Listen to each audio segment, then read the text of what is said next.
Baik, selamat pagi buat teman-teman sekalian dan buat dosen kami Pak Winarto. Kami sini akan mempresentasikan hasil studi kasus kami mengenai tentang Philip Morris International berkembang di dunia yang tidak bersahabat. Yang pertama yaitu akan dijelaskan oleh Immanuel. Baik, saya akan lanjutkannya. Philip Morris International and Company adalah pembuat rokok terbesar di dunia. Namanya tercatat dalam perusahaan raksasa global 500 tahun 2020 milik Fortune.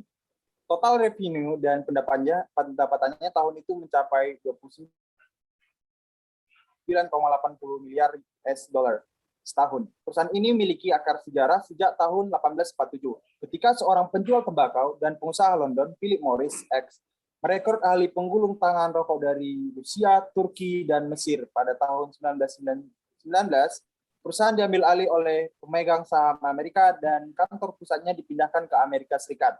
Pada tahun 1930-an, Presiden perusahaan, Ruben Ellis, menyewa biro iklan Milton View yang menciptakan kampanye iklan radio populer yang menampilkan seorang klien, Johnny Roventini, atau yang dikenal Little Johnny, dan slogan Call for Philip Morris.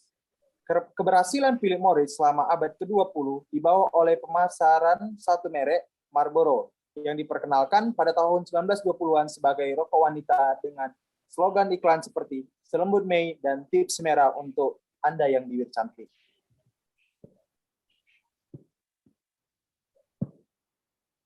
Philip Morris berdiri pada tahun 1847. Philip Morris awalnya merupakan sebuah toko populer berkat merek dagang rokok Marlboro. Philip Morris dulunya satu perusahaan dengan Altria Group. Mereka memiliki 4 anak perusahaan termasuk HM Sempurna. Selain Marlboro dan Philip Morris juga menjual banyak merek dagang rokok lainnya. Philip Morris go public tahun 2008. Philip Morris memiliki kapitalisasi pasar sebesar 113,14 miliar US dollars. Nilai ribuan triliun tersebut jelas menjadi nilai yang fantastis. Bahkan nilai perusahaan yang sebesar itu mungkin bisa mengukurkan perusahaan rokok ini sebagai pemain global rokok nomor 1 di dunia. Di Indonesia, perusahaan Philip Morris International cukup familiar di telinga banyak orang, khususnya penikmat rokok. Perusahaan ini terkenal sebagai produser rokok Marlboro. Hebatnya lagi, Philip Morris ini tercatat sebagai pemegang saham mayoritas HM Sempurna Tbk. Oke, di sini ada pertanyaan dari studi kasus kami. Yang pertama yaitu, beberapa kritikus anti tembakau membunyikan bel alarm tentang spin-off PMI karena khawatir bahwa pembuat rokok sekarang memiliki lebih banyak kebebasan untuk mengejar pertumbuhan penjualan di pasar negara yang berkembang dengan melindungi perusahaan dari masalah hukum dari perusahaan Amerika Serikat. Anda setuju dengan kekhawatiran itu? Ya, di sini kami sangat setuju karena mereka mungkin membayar pajak lebih sedikit dari yang lain, lalu mereka mungkin menghindari adanya aliran bantuan terhadap orang yang bekerja sama dengan mereka atau membeli produk mereka. Pertanyaan kedua adalah kasus membahas peluncuran produk baru PMI keliling dunia. Apakah dorongan utama dari inovasi itu? Apakah PMI di jalan yang benar?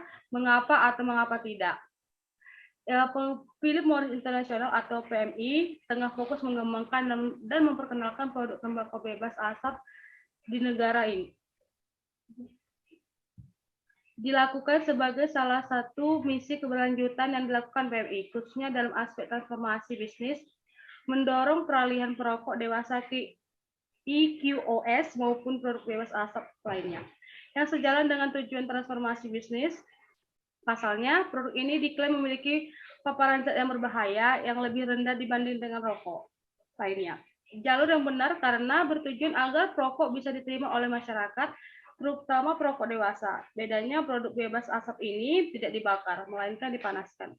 Produk ini lebih baik karena mereka tahu bahwa rokok disebabkan oleh pembakaran.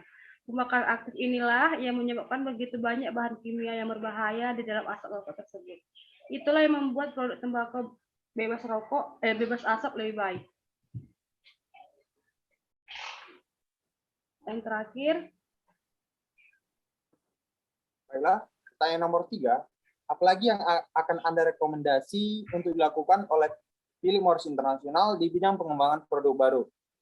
Nah, mungkin di bidang harga yang lebih terjangkau, lalu kemasannya dibuat lebih menarik lagi dari bahan yang dipakai, dan jangan yang terlalu banyak zat berbahaya, dikasih wawasan tentang penggunaan produk tersebut.